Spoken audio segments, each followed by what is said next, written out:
there were a lot of things that I think it was fair for dealers to think that the internet would be a fad. I probably more sharply criticize people that make dealers feel bad that they didn't know that the internet was going to be this, monumental change agent for the way they do business.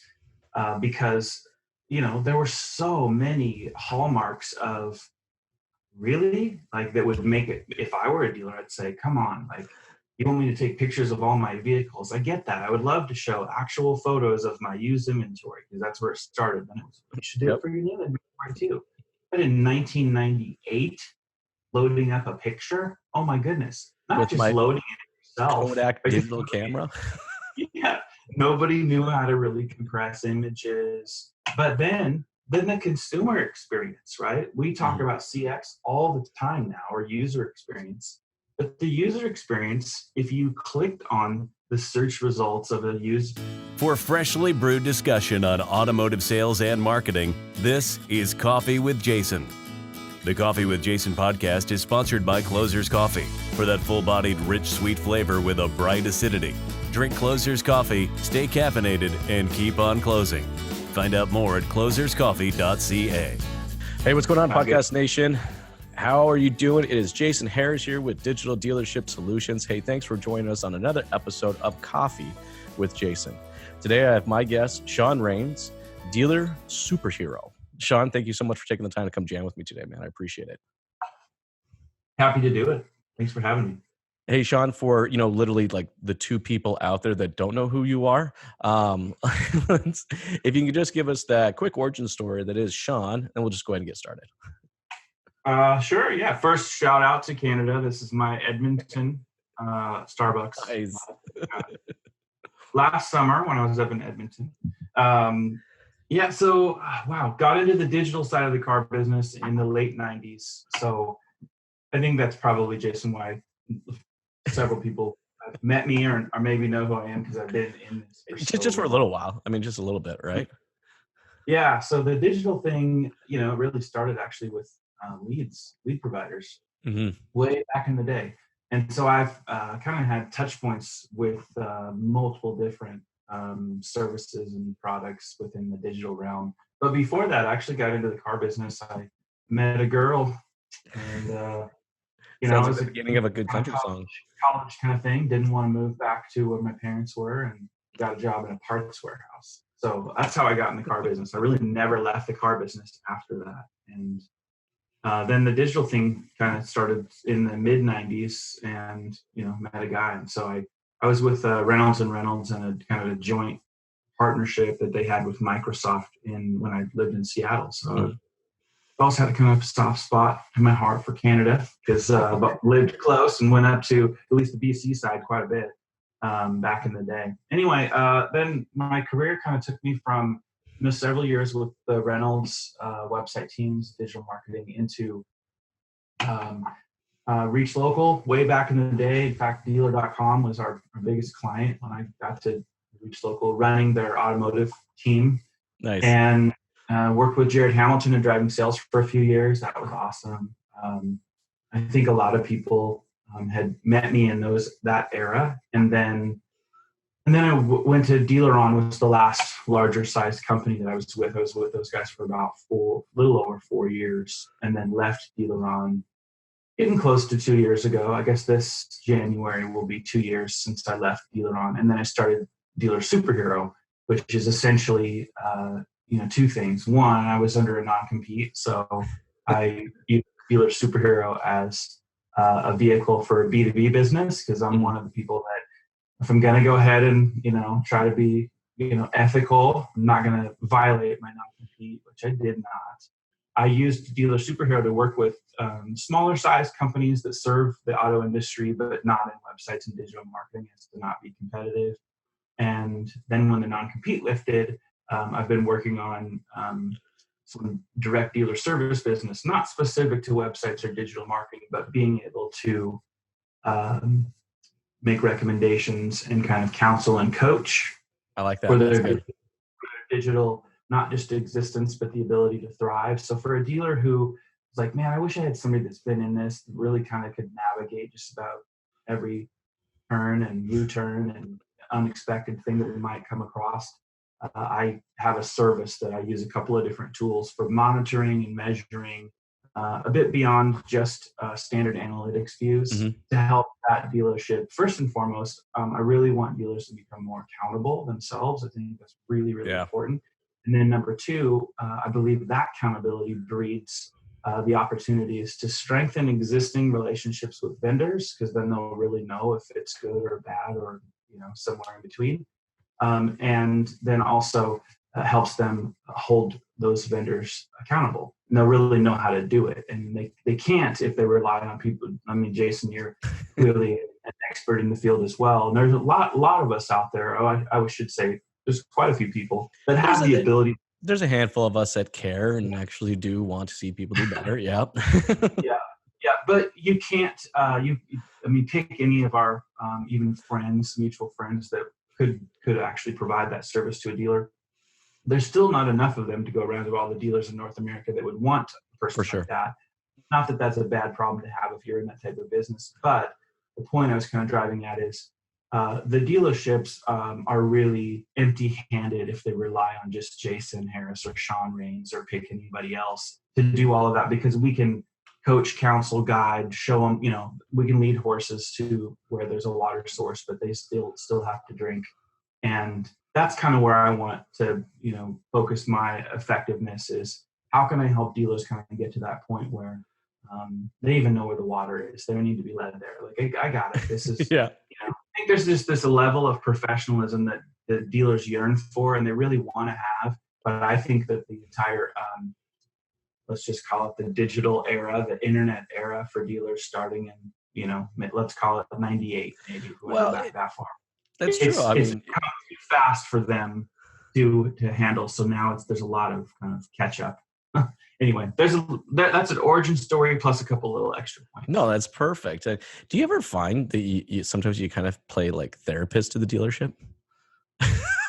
Yeah, sure. I mean, like I've almost actually thought about putting that as a title of one of the things I do. I'm like, hey, dealership therapist. Just let me know.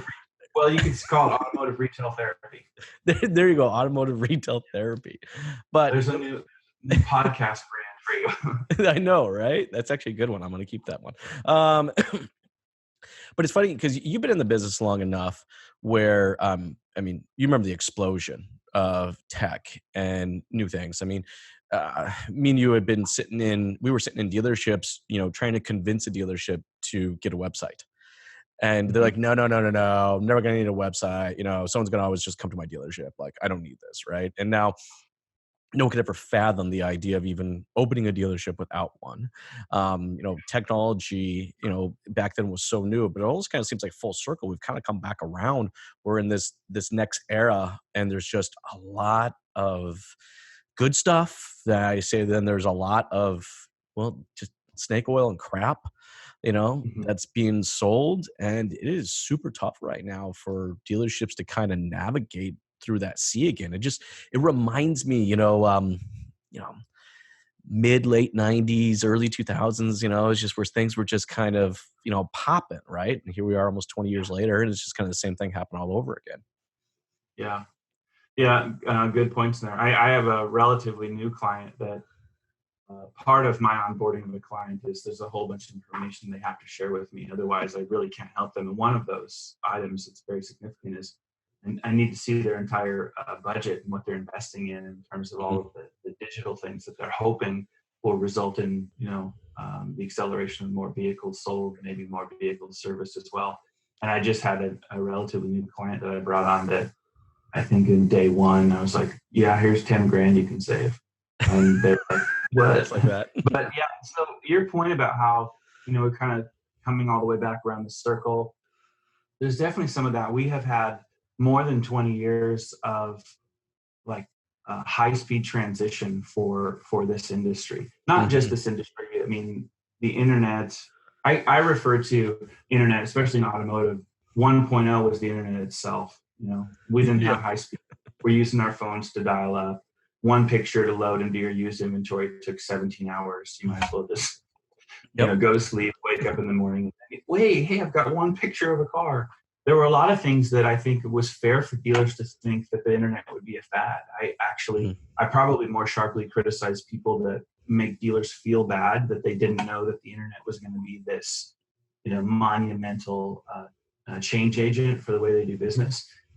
Because, there were so many hallmarks of really that would make it, if I were a dealer, I'd say, come on, you want me to take pictures of all my vehicles? I get that. I would love to show actual photos of my used inventory because that's where it started. Then it was, you should do it for your new inventory too. But in 1998, loading up a picture, oh my goodness. Not with just loading it yourself. Kodak digital camera. Yeah. Nobody knew how to really compress images. But then the consumer experience, right? We talk about CX all the time now, or user experience. But the user experience, if you clicked on the search results of a used vehicle and then you wanted to see the details, and then especially if you wanted to actually see the vehicle, watching that loading of a picture that took so long, even as a consumer. So on both sides of the equation, it was, I think, fair for somebody to say, really, this is going to disrupt the car business substantially. But fast forward, and I talked a lot about this. In fact, recently, I'll just hit the rewind real quick. Being out on the non-compete and not having to, there's two ways to look at it. One is it was kind of a relief in retrospect to not have to be talking about websites and paid search and SEO and all this digital marketing stuff for a year, because it gets exhausting. And because I was literally sitting on the sideline with all of that stuff, it really refreshed my perspective on what a bloodbath all of the digital marketing and website business really is from a sales perspective. I would not want to be selling that stuff now. Not that it's not important, because it is, but how many dealers in North America need a website because they don't have one, right? Yeah. So what's the open market opportunity for websites? Well, there is no open market opportunity for websites because everybody has one. So they talk about it's commodity. Well, it is very much commodity. So how do you say yours is better than the other? Anyway. Well, it's about shiny tools right now. I mean, literally, I sat down with the dealership this morning, actually, and they're on their third website provider in 3 years. And I'm just like, what the fuck? Yeah. Why? Yeah. Right. I mean, it's a great dealership. It's just like, it just seems to be, what it seems to be? It's just kind of like an overall total lack of strategy. It's like, for some reason, either we did it as vendors or as agencies, is that we sold the idea that a customer experience was a product or a tool that you bought and not a strategy you actually sat down and created. Yeah. Well, the dependency, and I think the belief that the internet would really massively have a huge impact on sales acceleration, like more vehicles sold and all this, we're going to meet the needs of the internet customer, that kind of stuff. I think got a lot of people super excited, but we definitely, and as we were talking just before we went live, I've been talking about process more than anything else. In fact, one of the companies that I work with is out of New Hampshire called Strawlid. They're an outsourced BDC. I'm not, and they're not necessarily a fan of that term, because some dealers are like, I don't want to do that. I want to outsource that. But the way that they went about it and the way they built their company and the technology, there aren't very many outsourced BDC companies that really built a technology platform to, one, make themselves more efficient than any dealership and their own salespeople, really, in their own BDC efforts could be. Strawlid was smart in that regard. But the other thing that blew me away when I first, and I know the guy that is the founder and CEO, I've known him for a long, long time. The other brilliant part about their technology on the process side is, okay, so we haven't really known, well, which of these investments are the good ones and which ones are really from a, hey, we got a lead, to what percentage actually get to appointment, and then more importantly, from lead to close. Well, Strawlid's technology actually not only helps their people provide this perfect experience and perfect process, they're now executing a perfect process against every source, whether it came in organically through the website, paid search through the website, or whether it was CarGurus, Trader, cars.com down here, whatever. And now I've got, as a dealer, the insights to say, sorry, third-party lead provider, you're actually the worst. And I have 4 of you in play, and I'm not executing a different process against your leads. Your leads just happen to be complete garbage. And now that gives the leverage that the dealer should have. It gives them the control to do that. So we've had all the stuff that's kind of blown up and went super fast as it relates to the internet, but we still are dealing with what I believe is a bigger problem, which is really the process piece. And that could be broken down. I agree with you, right? I mean, I think for the most part, we've just, it's like we've been looking for diet pills.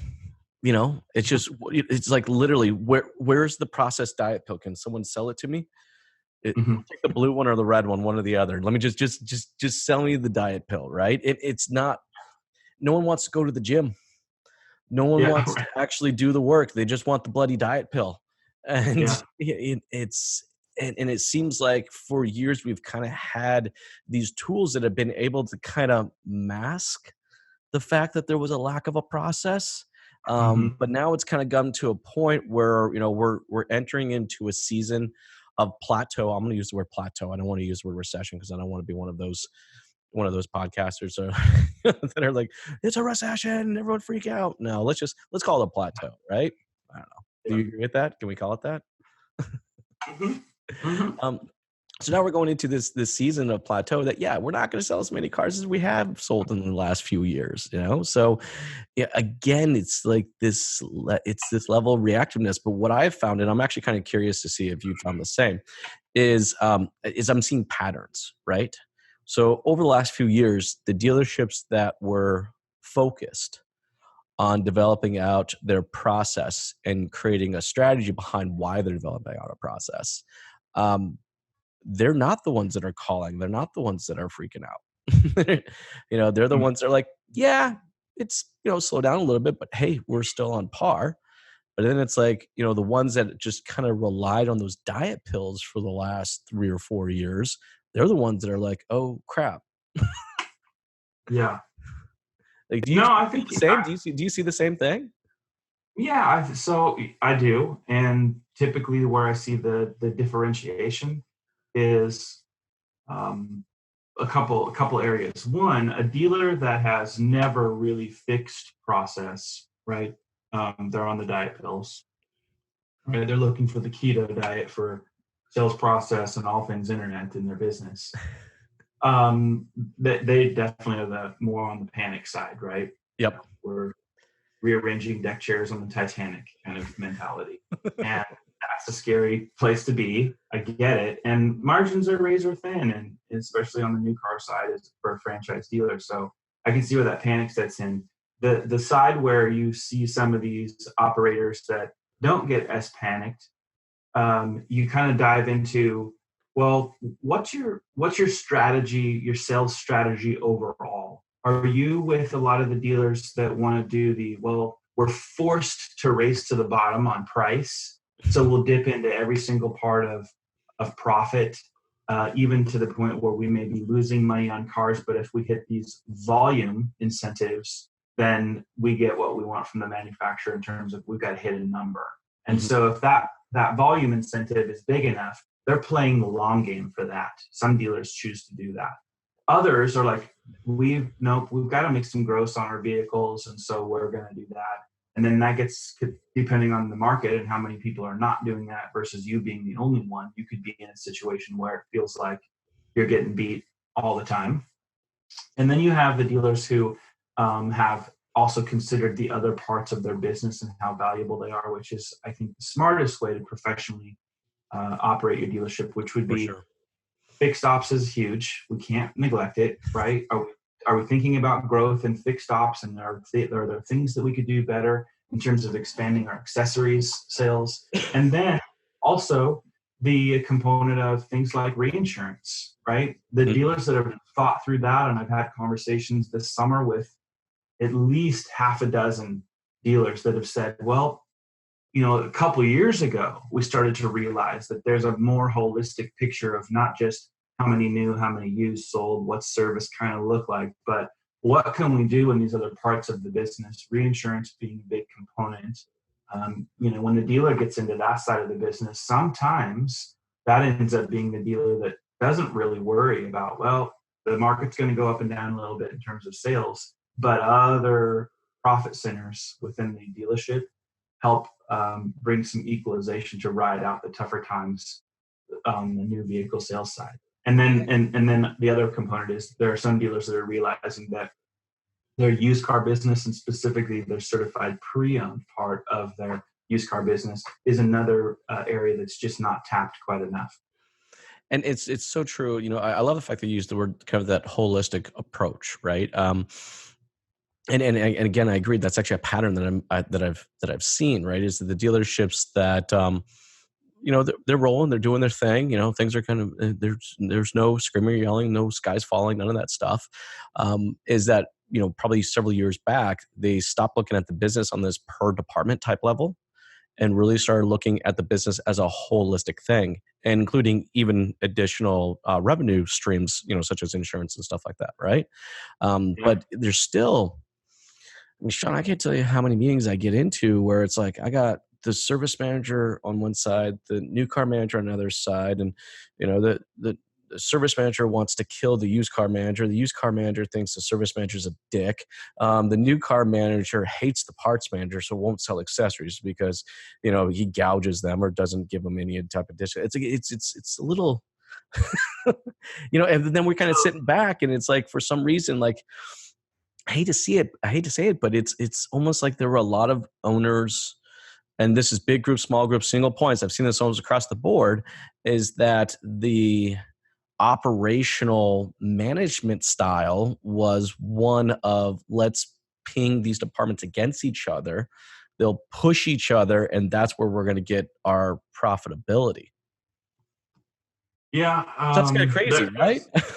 There's definitely some of that. And yeah, it's super crazy. And I think that also speaks to the bigger problem in that equation, at least in my opinion, is a leadership problem. And there are a lot of dealers that, I love dealers. It's like at the Digital Dealer Conference last week, one of the first things that I said to the attendees in my room for my session was, I've worked for lots of companies, some that I really enjoyed. All of them, even the ones that I didn't enjoy, were beneficial to me, because I learned. But I don't work for anybody but myself now. And so I'm all in for the dealer. That's it. I just care about helping dealers become better operators.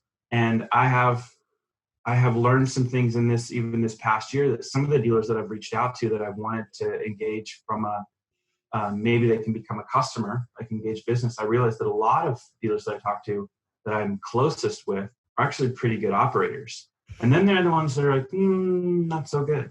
And I hate to say it, but some of them I think have been beaten down by the internet and all things internet for 20 plus years, that you get weary. Like, can you get back up one more time? How many times can you relearn? Oh, somebody else. And it could be happening from a very influential CRM leader, or somebody from your DMS provider, or somebody from your website provider, or your digital marketing provider, or some other influence in the industry that you really think that their voice is most powerful, but they kind of drift. Like, who's playing the flute, and are we, following the Pied Piper, and are we going in the right direction? And when I see things like that going on, it concerns me, because I don't think that there's enough strong leadership that really, when we talk about that holistic, how should you really be thinking about your entire dealership? I don't think there are a lot of leaders that aren't inside of retail franchise dealerships to help them.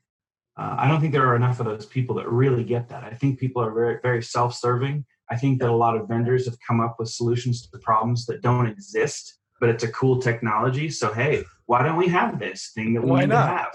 Chatbots, like, really? Like, I get it. People want to talk about, we're doing all these things and we're super innovative and we come out with this new shit. But it's like, did it really sell more cars? Because everybody backs it into, we sold more cars, all this kind of stuff.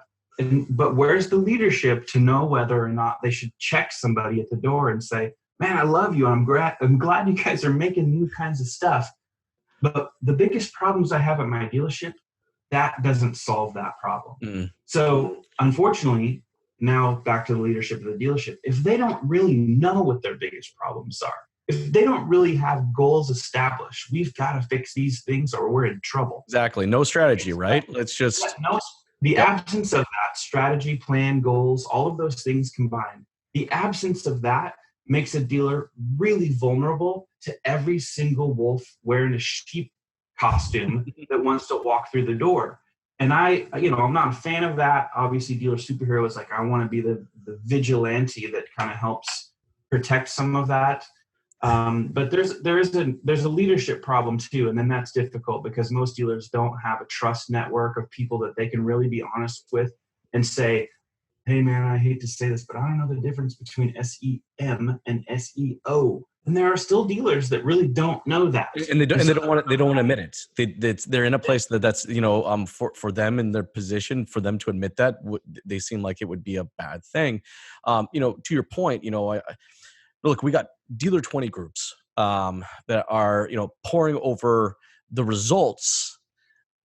But at the end of the day, we know what the root cause of those results maybe not being what they should be is just it's just the lack of the leadership portion of it, right? So, I think both of us are in agreement, and we've seen it because it's just been a pattern for the dealerships that are doing well right now, is that there was either knowingly or unknowingly, right, there was a strategy behind creating a leadership team, and then out of that leadership team births a holistic, strategy of how everyone's going to kind of work together. For the people out there that are listening and watching right now, and I think there are a fair amount that are shaking their heads, they're agreeing with us. You guys are right. I've tried every diet tool out there, every diet pill, and I'm kind of I'm getting tired of the diet pills. What would you say would be, if we would give them some actionable things? It's like, okay, no, you're right. It's my leadership. I want to go fundamentally start making changes next week in my leadership team. What would you say? What would be a few things you say, hey, here's where you start? Look in the mirror, start there. It's good. I say this, I have been saying this really since my departure from dealer on and that whole time period of kind of reflection. I started saying this, hey, listen, I'm sure the mirrors are not broken in your dealership. And if they are, then just look at the one in your house before you walk in or drive into your dealership. The reason why that to me is kind of a powerful statement is because that's how I'm living my life, right? Mm-hmm. If I look in the mirror and I can't be honest with myself, how would I expect anybody to step into a room and listen to me talk about something? Exactly. How would I expect anybody would even want to watch this podcast and really care what Sean Raines has to offer in a conversation with Jason Harris, right? So I start with myself, and then that allows me to tell other people, start with yourself. And the reason why I say that, you're going to be like, oh, I am tracking with you, buddy. You're going to be sidecar my motorcycle right now. Because if you don't do that, and you keep pushing off the personal responsibility that you need to take as the leader at that dealership, if you keep pushing off those responsibilities of knowledge and then doing something with the knowledge, even if you're not the expert guy, you don't have to be a web developer. You don't have to know how to go into the back end of your site and change up various pieces of your code for better search results. You don't have to do that. But if you don't have a base level knowledge of that and you keep pushing that off, here's the problem. You're empowering somebody probably in your organization and giving them a leverage that they probably shouldn't have. Because I have seen there are a lot of people that maybe they're the perfect person to help the dealership or the dealer group. That's great.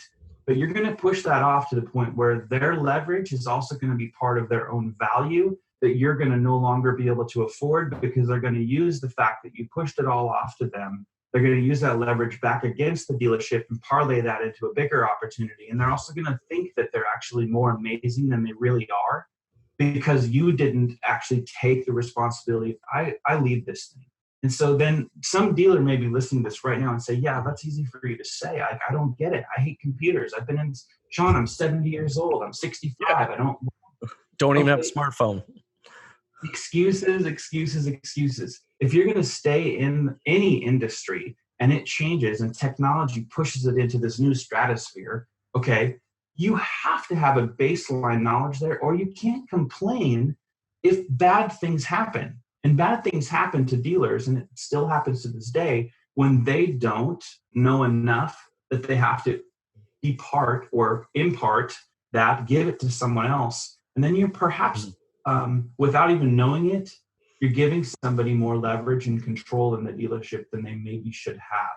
And you don't know how to defend against it. Well, now what's going to happen? You're either going to have a hard time keeping that person. That person is going to be actually the one that's guiding the ship more so than you, spending your money. That's the part to me where I think it needs to be where. And so if a dealer's watching this right now, like, well, how would we do that? Reach out to somebody like me or to Jason Harris and say, hey, can we just have a conversation? Like, how would we do that? Because I would tell a dealer, try to use me for that, even if it's something where you don't have to pay me for that. I'm not just saying, hey, come and bring your business to me.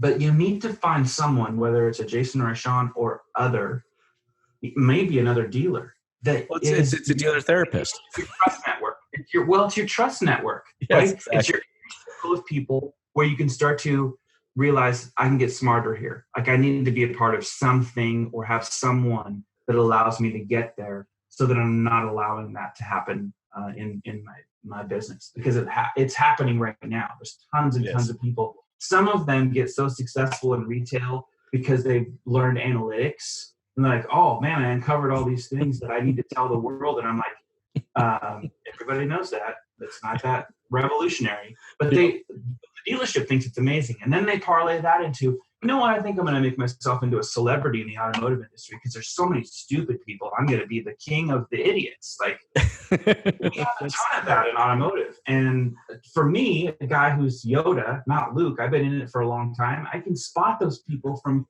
a million miles away. And I'm like, okay, that's great. But I don't really care about those people so much. I care about, well, there's a dealer at the other end of that equation that allowed that to happen, didn't know that it was being allowed to happen, and hopefully that person has enough integrity that they would never use it against the dealer. But unfortunately, that happens a lot. And then the dealer all the way back to square one. Like, oh my goodness, you got this rock star, superstar, superhero that worked for us, and now they're gone because they want to be a superstar speaker and start their own podcast and it's like, what are we doing, man? No, it's true. And in fact, actually, there's something you said that I think really sums this up well, is that if you're listening to this, you guys are shaking your head and you're agreeing with us, that's great. But Sean, you said being the captain of your ship, and to your point, I would agree. I am not meeting or sitting down with as many owners that I would actually call them the captain. Like they're not. There's someone else either in their organization that is steering the ship. And I've always, I guess, kind of struggled with that a little bit because, at the end of the day, it's you're the one that's signing the checks. Yes, you need a good, first lieutenant, you need a second lieutenant, you need to have a great support team. I'm not saying don't remove that. But, to your point, as an owner, looking ourselves in the mirror, taking back our accountability for ourselves and saying, am I being the captain that I should be right now? Mm-hmm. I think that's a great place to start. And, and I think just admitting, we know what we know what we don't know. It's when I meet those, it's usually that's the best. And it's that support team, man. You gotta connect with someone or find someone. It's I'm amazed how many LinkedIn messages I get on a regular basis saying, "Can I just talk to you?" I'm like, sure, we call. And it's worked out great because I'm not a trainer, I'm not a coach. I'm actually the marketing guy. I'm the one that's really in trouble right now. But it's just it's I had a conversation with Chip the other day, and it was like, it did not make sense for them to continue to invest into their marketing efforts at such an exponential rate when they weren't really investing into their team efforts. Mm-hmm. Well, and sometimes good leadership or being the captain of your ship could look like, I've had this conversation with, I couldn't even tell you how many dealers. It could look like, hey, I'm the dealer principal. Mm-hmm. Okay, great. I need a general manager who's going to be that person. And so you can get down out of the dealer principal level into the GM level and even GSM level. But at the general manager level, there's still too many general managers that also kind of follow suit in the, I don't want to be the internet expert guy, whatever. I need people. Yep. Whether it's because it's rarely actually nowadays like at the dealer principal level that they're actively involved. Oftentimes that's the general manager. But if it is the general manager who you're like, that's the captain of our ship, the general manager, I'd never say, hey, the expectation of you is to be a broad, well-rounded expert in all things digital and internet and all that. No, you don't have to. But you do have to have at least somebody who is in a management role that you have thoroughly vetted, that's your part of your trust network. Because if you don't have that, and this is one of the ways that I actually have gone to dealers and said, well, here's a role that I can play for you. If you don't have that in your organization, well, I've got internet people. I've got an e-commerce director. I love that title, by the way. So they're like 15 different titles for that position, but yeah. You've got your internet people or whatever. There are still a lot of general managers that being the captain of the ship might mean that you outsource a little piece of, I need somebody that's going to actually be able to translate what's really going on here and help me understand what's really happening. There's a place for that too. That's kind of the place, one of the spots where I kind of play in. Not every dealer needs it. Sometimes it's the identification of, well, maybe you already have those people. If you do, great. But if you don't, then all the way back to my comments about you may be allowing something to happen slowly, but could be, devastating, pretty catastrophic to your business. Like literally could make you have to start all over again with, man, we were doing pretty good with all this internet stuff, and then it fell apart because we we gave too much responsibility and then ultimately leverage to somebody that we shouldn't have trusted, not with that much responsibility. It's like having this conversation. I keep thinking of that. What was that song? Is it Carrie Underwood that did it? She takes her hands off the steering wheel. It's like, Jesus, take the wheel. And it's just nobody actually. I think it was, but it was. Hey, it's almost like I kind of feel that at the dealerships. I can see it as the theme song, as the dealership. It's just like nobody wants to put their damn hands on the steering wheel. Yeah. And so for dealerships out there, because I also find that I think there are dealerships out there that think someone does have their hands on the steering wheel. But in reality, like to your point, we'll go in there, start poking around a little bit, doing kind of our thing, and realize, no, not really. There isn't anybody's hands on the steering wheel right now. It's just kind of rolling as it is and taking the bumps as it kind of comes along. What does it look like for a dealership? Or I'm really kind of talking to owners right now. This is where I'm kind of going with this. Is how can an owner ensure that those hands are on the steering wheel? Again, I think that you have to do a self-assessment. So whether it's the mirror as a metaphor or analogy, you have to be honest with yourself. How much do you really know about every part of your business that's happening right now? Not just, how many ROs did we put through the service department last month compared to this month last year? How many new vehicles did we sell this month compared to last month and compared to, the same time last year? Those are all common, right? All the things that go into a typical 20 group composite, right? Those are all good things to know about any good general manager and ultimately dealer principal that still stays involved with the business. They know all of those things, which is great. You have to also do the self-assessment of, okay, well, what are all the other components that feed our business? How do we generate leads, right? So there's a component of accountable for this stuff, right? I mean, that has to tie back to people, yes, and then potentially service providers or vendors.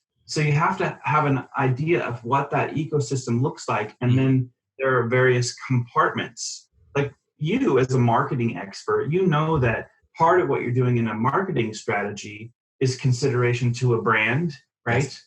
And some of it is in consideration of advertising. And all of that is part of a marketing strategy. In our industry, I think the internet complicated a lot of things. And I've said this for years. I haven't actually talked about this regularly in a long time. But in our industry, in the auto industry, a lot of times branding and marketing and advertising are all thrown into the same bucket. And people are like, and then this is what we have. It's all kind of the same thing. And it's not at all the same thing. So for a dealer, when you're talking about, well, what should they do or what's some, understand that you are investing and you get the opportunity. In some cases, if you're in OEM programs, there may be some limitations on how broad you can be in terms of choice and what you want to do, but you still do in most cases have some choices.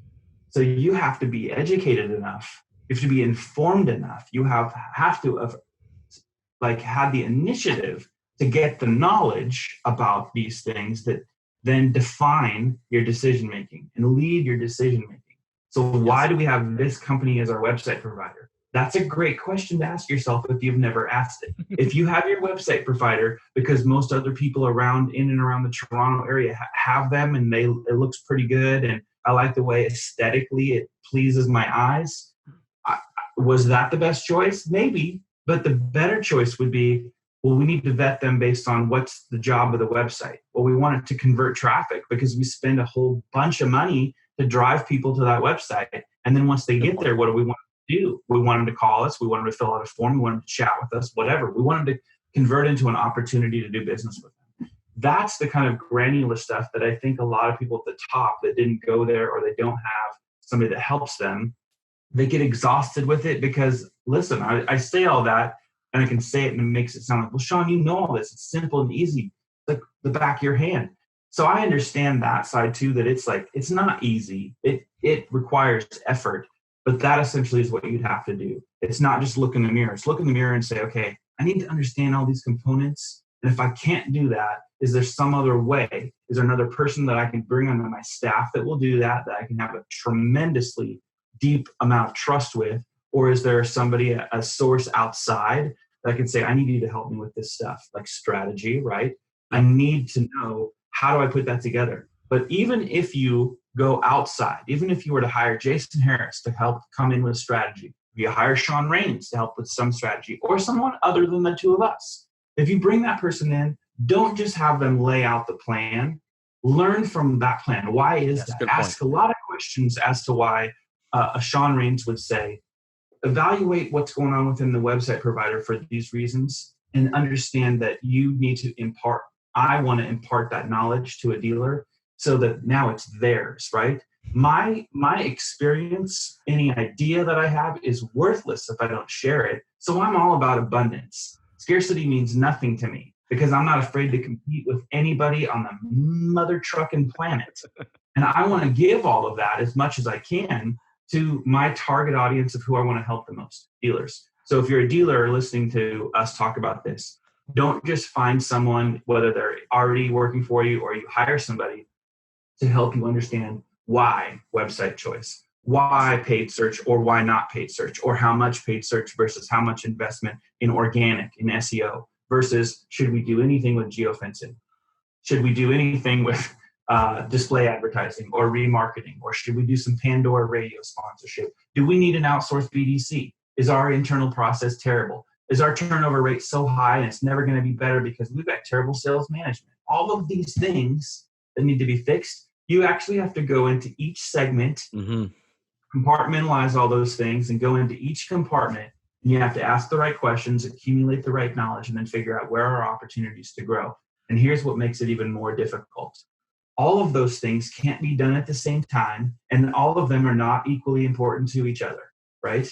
One or two of those three things are far more important and critical to your business health than others. So you also have to be able to look at all that stuff and put it in a prioritized order and chase after the stuff that's critically important versus the stuff that's important but not critical. instead of just chasing after the shiny stuff, right?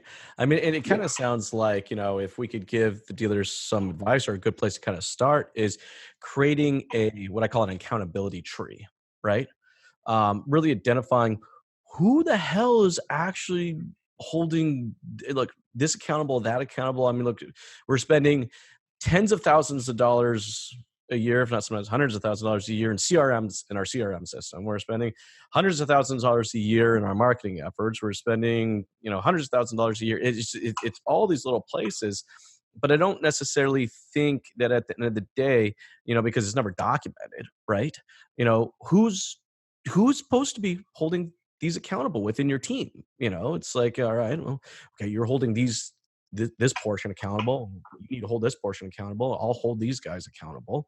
But then to your point, we need to educate ourselves enough so that we can hold someone accountable. One of the things that came from a lot of my more corporate training, and actually one of the things that I have always appreciated about the almost 8 years that I worked for Reynolds and Reynolds, was I got to go through their management training, and I was, much younger guy in those days, but it was very effective, very, very helpful, and very beneficial. And it's one of the things that I still to this day get a lot of mileage out of in helping dealers think through how are they managing staff? How do they handle conflict resolution? How do they understand the different communication profiles of people, right? In big companies, they'll often run people through the personality tests like DISC or, like Myers-Briggs type stuff. And then they will utilize that so people know that they're high I followed by D, or, whatever the profile is. Now they understand that they can appreciate derailment issues with people that are different than them in terms of, well, maybe they're really conscientious and they're really just like, I just want to stick to the work kind of thing. I don't care what happened on the weekend. If you don't give me details, you're really irritating me. Versus the person who's very social and like, how are you? And they want to know if there's things going on in your life. All of those dynamics kind of play into what I like to talk to dealers about when we're talking about how are you operating from a people perspective and a management perspective, including, I like to ask dealers, what is your typical interview sound like, look like, questions that you ask of new salespeople to join your organization? And it's usually, you ever sold cars before? Where'd you sell them at? I work here and here and here. Like, what, on average, about how many cars do you sell a month? Oh, I'm a 10-car guy on average, probably, but I've had 20-car months or whatever. Okay, you're hired, there's some of that. Well, and so when I get into that, the reason why I ask dealers questions like that is because I will say, have you ever considered asking a salesperson, especially one that has sold cars before, are you familiar with CRM tools? Because most guys that have worked in a dealership, of course, you're going to say, of course, yeah. Last dealership you worked at, what CRM did they use? Oh, they used Dealer Socket. They used Vin Solutions, whatever. Okay, great.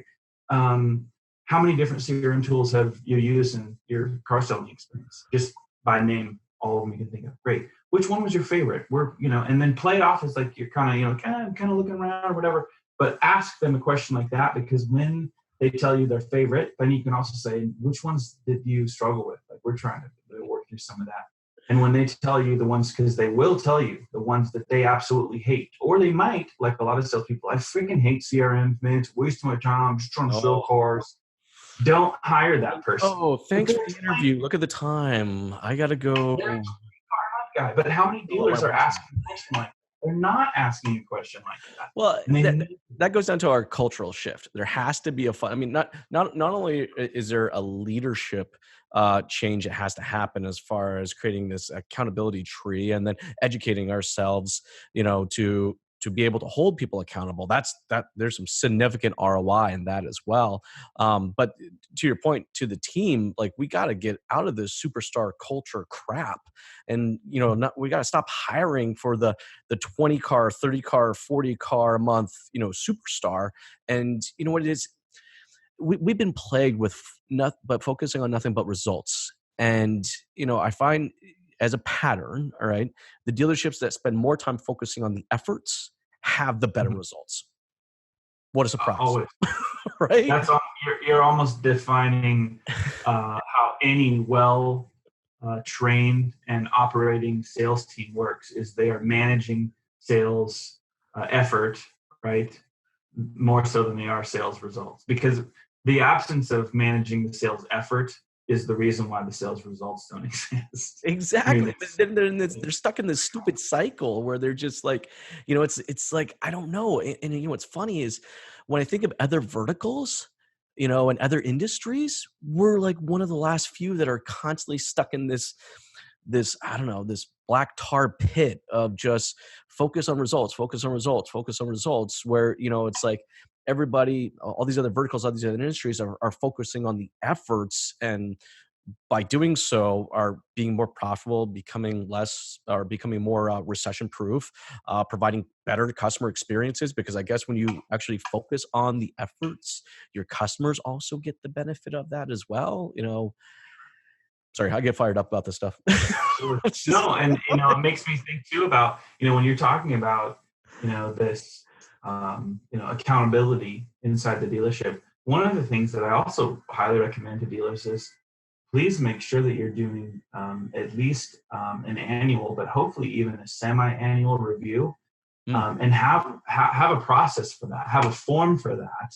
In most larger organizations, there's sometimes a quarterly, but always a semi-annual and an annual review. Annual review time is when you, of course, for most people are thinking, well, maybe I get a slight bump in pay, maybe a cost of living increase, but based on your performance, right, there could be other incentives. And it might just be an annual bonus that, hey, man, you hit this number for the year.